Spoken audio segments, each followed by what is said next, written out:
नमस्कार बच्चों। स्वागत है आपका एससे कोचिंग सेंटर पर। मैं हूं सूरज कुमार, बस्ती उत्तर प्रदेश से। बच्चों, प्रयास आवासीय विद्यालय प्रवेश परीक्षा कक्षा 9 के जितने भी बच्चे तैयारी कर रहे हैं उन सभी बच्चों के लिए आज का ये वीडियो बेहद ही खास है, बेहद ही महत्वपूर्ण है। बच्चों, ये जो वीडियो है और इसमें जो क्वेश्चन करवाए जा रहे हैं, ये सभी क्वेश्चन आप लोगों के एग्जाम की दृष्टि से बेहद ही महत्वपूर्ण है। इन्हीं में से ही प्रश्न आएगा बच्चों। जैसा कि आप लोग को पता है कि आप लोग के एग्ज़ाम में विज्ञान के 20 प्रश्न आएंगे, तो आज के इस क्लास में मैं 30 क्वेश्चन करवा रहा हूँ विज्ञान के। बच्चों, इसमें से क्वेश्चन ज़रूर मिलेगा, इसलिए आप पूरा वीडियो को देख करके क्वेश्चन को ज़रूर तैयार करते चलिए। और हाँ, कुछ बच्चे देखिए कुछ चैनल पे जुड़ के तैयारी करते हैं जिसपे बच्चे ऑप्शन को रटते हैं। यहाँ पर बच्चों आपको ऐसा सिखाया जाएगा, ऐसा बताया जाएगा कि रटने की कोई ज़रूरत ही नहीं पड़ेगी। बस आप इसको ध्यान से देखते रहिए और समझते रहिए, आपको ऑटोमेटिक याद हो जाएगा। तो बच्चों, पूरा वीडियो को ज़रूर देखें और इसमें जो क्वेश्चन करवाए जा रहे हैं इन सभी क्वेश्चन को ज़रूर तैयार करें। तो चलिए इस क्लास को शुरू करते हैं। ठीक है, तो पहला सवाल है, दूध को दही में बदलने वाला जीवाणु कौन सा है? और ऑप्शंस हैं 1 राइजोबियम, 2 सैल्मोनेला, 3 लैक्टोबैसिलस या 4 बैसिलस। इसका सही जवाब है ऑप्शन 3 लैक्टोबैसिलस। ये एक बहुत ही शानदार प्रोसेस है। पर मुझे हमेशा से ये अजीब लगता है कि एक छोटा सा बैक्टीरिया दूध को इतना गाढ़ा दही कैसे बना देता है? देखिए, जब हम हल्के गर्म दूध में थोड़ा सा दही मिलाते हैं, जिसे हम जामन कहते हैं, तो असल में हम उसमें करोड़ों लैक्टोबैसिलस बैक्टीरिया डाल रहे होते हैं। दूध में एक खास तरह की शुगर होती है जिसे लैक्टोज कहते हैं। अच्छा, तो बैक्टीरिया उस शुगर को खाते हैं? हाँ, वो लैक्टोज को खाते हैं और बदले में लैक्टिक एसिड छोड़ते हैं।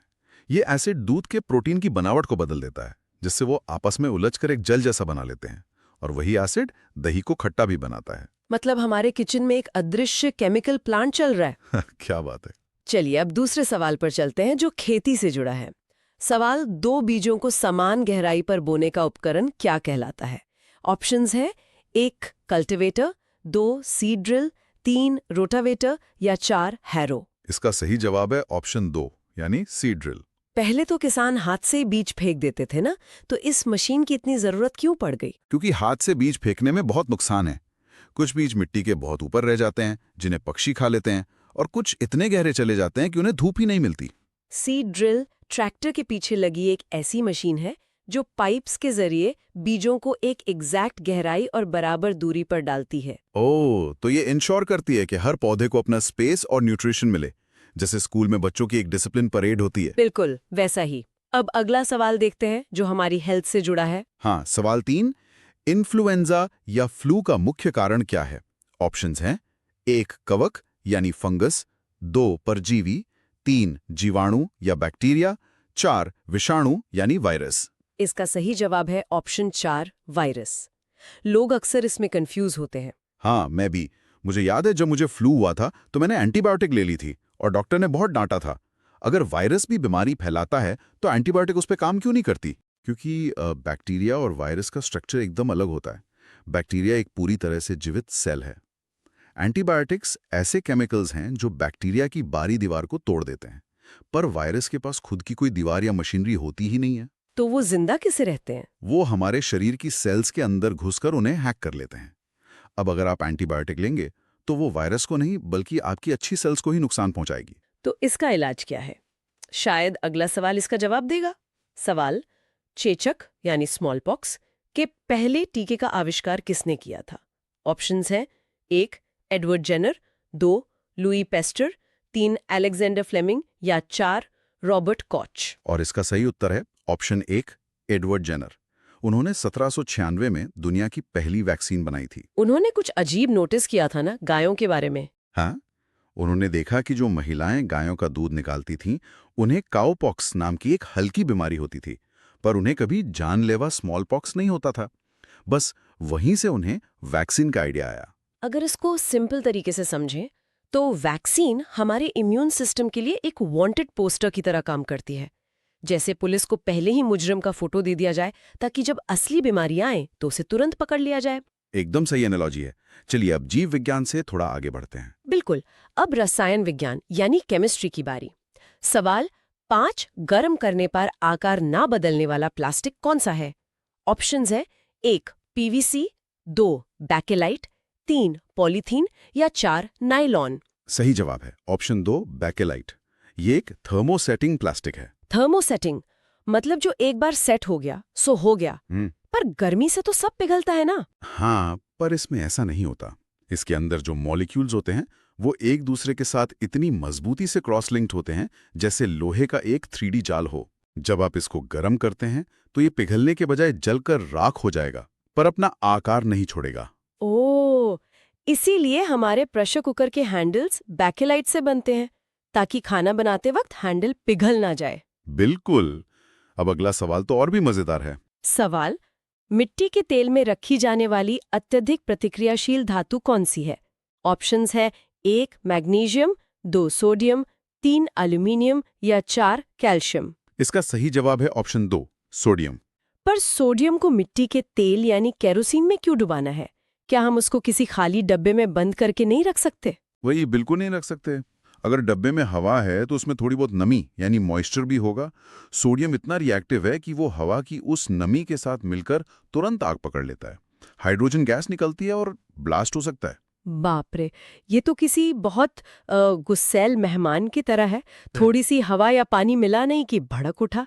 इसीलिए उसको केरोसिन का कंबल ओढ़ा कर रखते हैं क्योंकि उसमें ऑक्सीजन या नमी नहीं होती। एकदम सही पकड़ा आपने। चलिए अब अगला सवाल पढ़िए। सवाल 7, बिजली के तार में तांबे यानी कॉपर का उपयोग क्यों होता है? ऑप्शंस है 1 ये कुचालक है, 2 ये महंगा है, 3 ये उत्तम सुचालक है या 4 इसका गलनांक कम है। सही उत्तर है ऑप्शन 3 ये उत्तम सुचालक यानी गुड कंडक्टर है। पर चांदी तो कॉपर से भी अच्छी कंडक्टर होती है ना, हम चांदी के तार क्यों नहीं लगाते? क्योंकि चांदी बहुत महंगी होती है। कॉपर दूसरा सबसे बेस्ट ऑप्शन है। देखिए, बिजली बहने के लिए फ्री इलेक्ट्रॉन्स की जरूरत होती है। कॉपर में इन फ्री इलेक्ट्रॉन्स का एक बड़ा समुंदर होता है। जब करंट पास होता है तो ये इलेक्ट्रॉन्स बिना किसी रुकावट के बहते हैं। समझ गई। अब आते हैं सवाल 8 पर। पेट्रोलियम शोधन से क्या प्राप्त नहीं होता है? ध्यान दीजिएगा, नहीं होता है पूछा है। ऑप्शंस है 1 पेट्रोल, 2 कोयला, 3 मिट्टी का तेल या 4 पैराफिन मोम। इसका सही जवाब है ऑप्शन 2 कोयला यानी कोल। लोग अक्सर सोचते हैं कि दोनों जमीन से निकलते हैं तो एक ही जगह से आते होंगे। हाँ, दोनों फॉसिल फ्यूल्स ही तो है। हाँ, पर दोनों का सोर्स अलग है। पेट्रोलियम उन छोटे समुद्री जीवों से बनता है जो समुद्र के नीचे दब गए थे, जबकि कोयला बड़े पेड़ पौधों और घने जंगलों के जमीन में दबने से बनता है। इसलिए रिफाइनिंग में कोयला नहीं मिलता। अच्छा, ये फर्क है।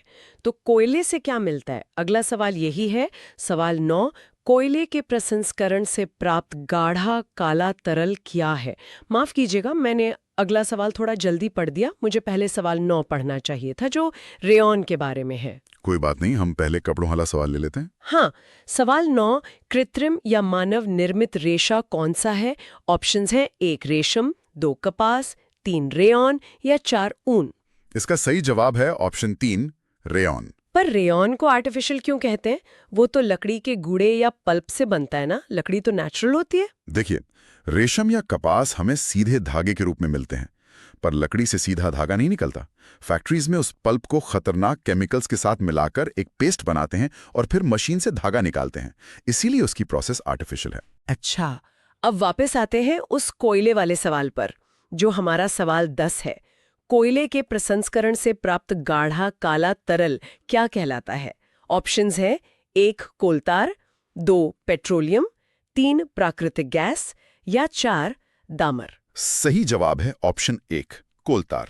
ये वही कोलतार है ना जिससे पहले सड़कें बनती थी? हाँ, वही। जब कोयले को बिना ऑक्सीजन के बहुत हाई टेम्परेचर पे गर्म करते हैं तो ये कोलतार निकलता है। और मजे की बात यह है कि इस काले गाढ़े लिक्विड से आजकल परफ्यूम्स, दवाइयां और पेंट बनते हैं। परफ्यूम और सड़क बनाने का दामर एक ही चीज से। क्या बात है। चलिए, रसायन विज्ञान का सेक्शन खत्म हुआ।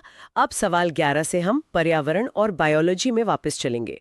सवाल 11, विशिष्ट भौगोलिक क्षेत्र में पाई जाने वाली प्रजातियां क्या कहलाती हैं? ऑप्शंस है 1 विलुप्त, 2 स्थानिक, 3 संकटापन्न या 4 प्रवासी।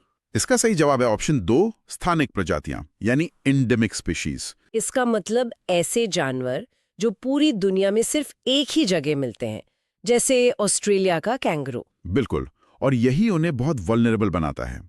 अगर उस एक जगह का जंगल कट गया तो वो पूरी दुनिया से खत्म हो जाएंगे। उनके पास जाने के लिए कोई और जगह नहीं होती। ये तो बहुत डरावना है। और जंगल काटने से मुझे सवाल 12 याद आ गया। वनों की कटाई का सीधा नकारात्मक प्रभाव क्या है? ऑप्शंस हैं 1 वायु गुणवत्ता में सुधार, 2 मृदा अपरदन, 3 भूजल में वृद्धि या 4 मिट्टी की उर्वरता में वृद्धि। सही जवाब है ऑप्शन 2 मृदा अपरदन यानी सॉइल इरोजन। मुझे लगता था पेड़ काटने से सिर्फ ऑक्सीजन कम होती है। सॉइल इरोजन सबसे बड़ा खतरा कैसे है? देखिए, पेड़ की जड़ें मिट्टी को कस के पकड़ के रखती हैं, एक एंकर की तरह। जब पेड़ कट जाता है तो ग्रिप खत्म हो जाती है। फिर जब बारिश होती है या तेज हवा चलती है तो ऊपर की सारी उपजाऊ मिट्टी बह जाती है और जमीन बंजर हो जाती है। सब कुछ कितना कनेक्टेड है।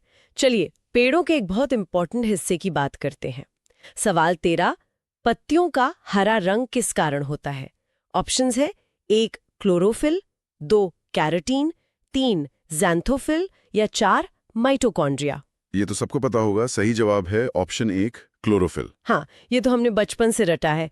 पर क्या ये सिर्फ एक हरा पेंट है जो पत्तियों पर लगा होता है? नहीं, ये पेड़ों का सोलर पैनल है। ये सूरज की रोशनी से लाल और नीली किरणों को सोख लेता है और हरे रंग को रिफ्लेक्ट कर देता है। इसीलिए हमें पत्तियां हरी दिखती हैं और उसी रोशनी से पौधे अपना खाना बनाते हैं। ओह अच्छा। अब आते हैं सवाल 14 पर, जो सेल्स के बारे में है। पादप जंतु यानी प्लांट्स, एनिमल्स और बैक्टीरिया तीनों में पाई जाने वाली संरचना कौन सी है? ऑप्शंस हैं 1 कोशिका भित्ति, 2 पूर्ण विकसित केंद्रक, 3 कोशिका झिल्ली या 4 हरित लवक। इसका सही जवाब है ऑप्शन 3 कोशिका झिल्ली यानी सेल मेम्ब्रेन। इसमें बाकी ऑप्शंस क्यों नहीं है? क्योंकि प्लांट सेल में सेल वॉल होती है जो एनिमल्स में नहीं होती। बैक्टीरिया में न्यूक्लियस नहीं होता, पर सेल मेम्ब्रेन तीनों में होती है। इसको अगर हम घर के एग्जाम्पल से समझें तो चाहे घर मिट्टी का हो जैसे बैक्टीरिया, या पक्का मकान हो जैसे जंतु, या ऊंची दीवार वाला महल हो जैसे पादप, हर घर के बाहर एक बाउंड्री जरूर होती है। सेल मेम्ब्रेन वही बाउंड्री है जो तय करती है कि कौन अंदर आएगा और कौन बाहर जाएगा। बहुत बढ़िया एग्जाम्पल है, एकदम वीआईपी क्लब के बाउंसर की तरह। चलिए अगला सवाल लीजिए। सवाल 15, अंडे देने वाले पक्षी या मुर्गियां क्या कहलाती हैं? ऑप्शंस हैं 1 जरायुज, 2 अंडप्रजक, 3 उभयचर या 4 स्तनधारी। इसका सही जवाब है ऑप्शन 2 अंडप्रजक या ओविप्रस, जो अंडे देते हैं। भवन। इसका सही जवाब है ऑप्शन 2 द्विखंडन यानी बाइनरी फिशन। अमीबा का प्रजनन बड़ा अजीब होता है ना, वो खुद को तोड़ लेता है। हाँ, जब अमीबा को रिप्रोड्यूस करना होता है तो वो अपना न्यूक्लियस और अपना पूरा शरीर बीच से 2 हिस्सों में बांट लेता है। एक अमीबा से 2 नए अमीबा बन जाते हैं। मतलब वो अपनी ही फोटोकॉपी बना लेता है। तो टेक्निकल रूप से अमीबा कभी मरता नहीं है, बस डिवाइड हो जाता है। चलिए सवाल 17 देखते हैं। टैडपोल के कायांतरण के लिए किस तत्व की आवश्यकता होती है?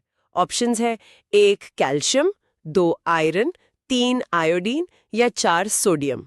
और इसका करेक्ट आंसर है ऑप्शन 3 आयोडीन। आयोडीन। अगर पानी में आयोडीन नहीं हो तो क्या टैडपोल कभी मेंढक नहीं बनेगा? बिल्कुल नहीं बनेगा। टैडपोल को अपना आकार बदलने के लिए थायरॉक्सिन हार्मोन की जरूरत होती है और शरीर यह हार्मोन तभी बना सकता है जब उसे पानी से आयोडीन मिले। बिना आयोडीन के वो पानी में एक बड़ा टैडपोल बनकर ही मर जाएगा। ये तो सच में दिमाग घुमाने वाला फैक्ट है। हार्मोन्स बहुत पावरफुल होते हैं। इसी से जुड़ा है हमारा सवाल 18 पुरुषों में वृषण द्वारा स्रावित मुख्य हार्मोन कौन सा है? ऑप्शंस हैं 1 एस्ट्रोजन, 2 थायरॉक्सिन, 3 टेस्टोस्टेरोन या 4 इंसुलिन। इसका सही जवाब है ऑप्शन 3 टेस्टोस्टेरोन। यही हार्मोन उनमें बदलाव लाता है ना प्यूबर्टी के टाइम। हाँ, यही केमिकल मैसेंजर शरीर को बताता है कि अब आवाज भारी करनी है और दाढ़ी मूंछ उगानी है। चले बायोलॉजी से बाहर निकलकर अब हम फिजिक्स की दुनिया में एंटर करते हैं। सवाल 19, हीलियम से भरा गुब्बारा ऊपर क्यों उठता है? ऑप्शंस हैं 1 शून्य दबाव, 2 उत्प्लवन बल गुरुत्वाकर्षण से अधिक होना, 3 गुरुत्वाकर्षण की समाप्ति या 4 अत्यधिक घर्षण। सही उत्तर है ऑप्शन 2 उत्प्लवन बल यानी बॉयंट फोर्स का ज्यादा होना। पर ग्रेविटी तो हर चीज को नीचे खींचती है ना? खींचती है, पर हीलियम गैस हमारे आसपास की हवा से बहुत हल्की होती है।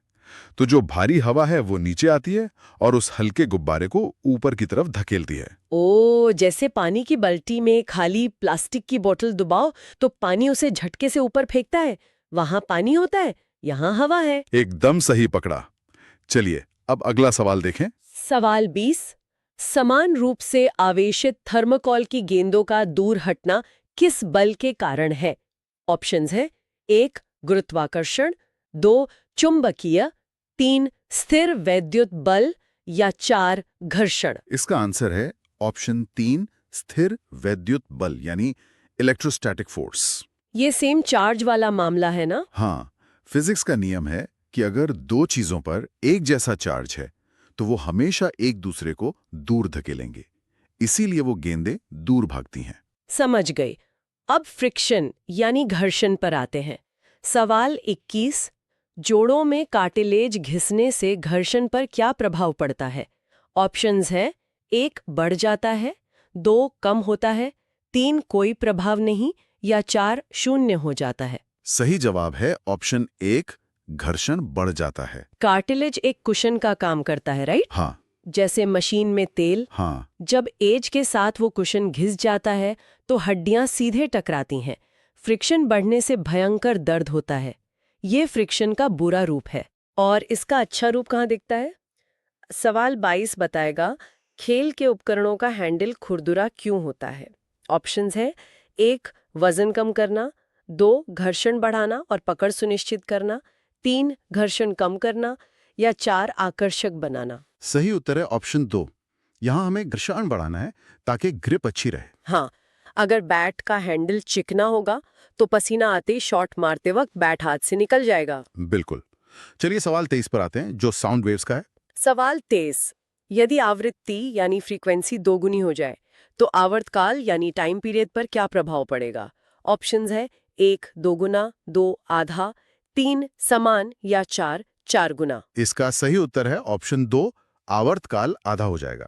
इसको थोड़ा सिंपल कीजिए ना। अगर मैं ताली बजा रही हूँ, हाँ, आप ताली का एग्जाम्पल लीजिए। अगर मैं 1 सेकंड में 2 बार ताली बजाती हूँ, फिर मैं स्पीड बढ़ाकर 1 सेकंड में 4 तालियां बजाने लगूं, मतलब मेरी आवृत्ति डबल हो गई। तो ऑब्वियसली मेरी हर ताली के बीच का जो टाइम गैप है वो आधा हो जाएगा। परफेक्ट। दोनों एक दूसरे के उल्टे चलते हैं। अगला सवाल भी साउंड से है। सवाल 24। परश्रव्य या अल्ट्रासोनिक ध्वनि तरंगों की सीमा क्या है? ऑप्शंस है 1 20 हर्ट्ज से कम, 2 20 से 20,000 हर्ट्ज, 3 20,000 हर्ट्ज से अधिक या 4 10 हर्ट्ज से कम। सही जवाब है ऑप्शन 3 20,000 हर्ट्ज से अधिक। क्या हम इस आवाज को सुन सकते हैं? नहीं, हमारे कान 20,000 हर्ट्ज से ज्यादा के वाइब्रेशन नहीं सुन सकते, पर डॉल्फिन और चमगादड़ इसका इस्तेमाल करते हैं शिकार खोजने के लिए। वाओ! चलिए अब हम आखिरी सेक्शन में हैं, अप्लाइड फिजिक्स। सवाल 25। गैल्वेनाइजेशन या जिंक की परत क्यों चढ़ाई जाती है? ऑप्शंस है 1 चमकदार बनाना, 2 जंग से बचाना, 3 वजन बढ़ाना या 4 सुचालक बनाना। इसका आंसर है ऑप्शन 2 लोहे को जंग से बचाने के लिए। जिंक ही क्यों यूज करते हैं? क्योंकि जिंक लोहे से थोड़ा ज्यादा रिएक्टिव है, तो जब हवा की ऑक्सीजन और नमी आती है जिंक खुद कुर्बान हो जाता है पर अंदर के लोहे को बचा लेता है। क्या वफादार बॉडीगार्ड है। चलिए सवाल 26 देखते हैं। विद्युत धारा का प्रवाह नहीं करने वाला तरल कौन सा है? ऑप्शंस है 1 नींबू का रस, 2 नल का पानी, 3 सिरका या 4 वनस्पति तेल। सही जवाब है ऑप्शन 4 वनस्पति तेल या वेजिटेबल ऑयल। पानी और रस तो इलेक्ट्रिसिटी कंडक्ट करते हैं ना, क्योंकि उनमें आयंस होते हैं, वही ना? हाँ, नल के पानी में मिनरल्स और नमक होते हैं जो चार्ज कैरी करते हैं, पर तेल बिल्कुल न्यूट्रल मॉलिक्यूल से बनता है, इसमें कोई आयंस नहीं होते। Got it. अब नेचुरल डिजास्टर्स का सवाल। सवाल 27। महासागरों के नीचे भूकंपीय झटकों का क्या परिणाम होता है? ऑप्शंस है 1 भूस्खलन, 2 सूखा, 3 सुनामी या 4 चक्रवात। सही जवाब है ऑप्शन 3 सुनामी। मतलब सुनामी हवा से नहीं आती, जमीन खिसकने से आती है। हाँ, जब समुंदर के अंदर जमीन ऊपर नीचे होती है तो वो अपने ऊपर के पूरे पानी के पहाड़ को हिला देती है और वही पानी भयंकर लहरों के रूप में किनारे पर आता है। प्रकृति बहुत ताकतवर है। अब देखते हैं सवाल 28। सूखे बालों में प्लास्टिक के कंघे को रगड़ने पर कागज का आकर्षित होना किस बल का उदाहरण है? ऑप्शंस है 1 चुंबकीय, 2 स्थिर वैद्युत, 3 गुरुत्वाकर्षण या 4 नाभिकीय। इसका सही उत्तर वही है जो थर्मोकॉल बॉल्स का था। ऑप्शन 2 स्थिर वैद्युत बल। रगड़ने से कंघे पर चार्ट आ जाता रहे। बिल्कुल, फ्रिक्शन की वजह से बालों से इलेक्ट्रॉन्स निकलकर कंघे पर आ जाते हैं और वो चार्ज न्यूट्रल कागज को खींच लेता है। चलिए अब हम आखिरी 2 सवालों पर आ गए हैं जो शीशों और लाइट पर हैं। सवाल 29। 4 मीटर दूर खड़े व्यक्ति और समतल दर्पण में उसके प्रतिबिंब के बीच की कुल दूरी कितनी होगी? ऑप्शंस हैं 1 4 मीटर, 2 2 मीटर, 3 8 मीटर या 4 16 मीटर। इसका सही जवाब है ऑप्शन 3 8 मीटर। 8 मीटर कैसे? मैं तो 4 मीटर दूर खड़ी हूं ना। हाँ, पर रूल ये है कि आप शीशे से जितना बाहर दूर खड़े होंगे, आपकी इमेज शीशे के उतना ही अंदर बनेगी। तो 4 मीटर आपकी दूरी और 4 मीटर अंदर की इमेज, टोटल 8 मीटर। ओह, ये तो बहुत लॉजिकल है। अब हमारा आखिरी सवाल, सवाल 30। 2 समानांतर समतल दर्पणों के बीच रखी वस्तु के कितने प्रतिबिंब बनेंगे? ऑप्शंस हैं 1 केवल 2, 2 4, 3 एक भी नहीं या 4 अनंत। और इसका जवाब है ऑप्शन 4 अनंत यानी इन्फिनिट। ये मुझे याद है, जब हम हेयर सैलून में जाते हैं, आगे और पीछे दोनों तरफ शीशा होता है और उसमें हमारी इतनी सारी फोटोज दिखती हैं जो एक गहरी सुरंग सी बनाती हुई छोटी होती जाती हैं। हाँ बिल्कुल, रोशनी एक शीशे से टकराकर दूसरे पर जाती है, फिर वापस पहले पर। ये पिंग पोंग बॉल का खेल अनंत काल तक चलता रहता है। क्या बात है। और इसी शानदार इन्फिनिटी के साथ हमने पूरे 30 सवालों का सफर तय कर लिया, दूध के दही बनने से लेकर सैलून के अनंत शीशों तक। हाँ, और देखिए साइंस ऐसे ही काम करता है। हम इसको बॉक्सेस में पढ़ते हैं, बायोलॉजी अलग, फिजिक्स अलग, पर असल में ये सब एक साथ जुड़े हुए हैं। मतलब रियल लाइफ में ये सब एक साथ चलते हैं। जैसे कोई एग्जाम्पल? बिल्कुल, सोचिए एक एथलीट रेस ट्रैक पर दौड़ रहा है। उसके शरीर में मसल्स का काम करना बायोलॉजी है, पसीना आना और शरीर का ठंडा होना केमिस्ट्री है, और जूतों और ट्रैक के बीच का फ्रिक्शन फिजिक्स है। वाह, एक ही पल में पूरी साइंस एक साथ सांस ले रही है। अगली बार जब हम कुछ भी करेंगे तो इस नक्शे को जरूर याद रखेंगे।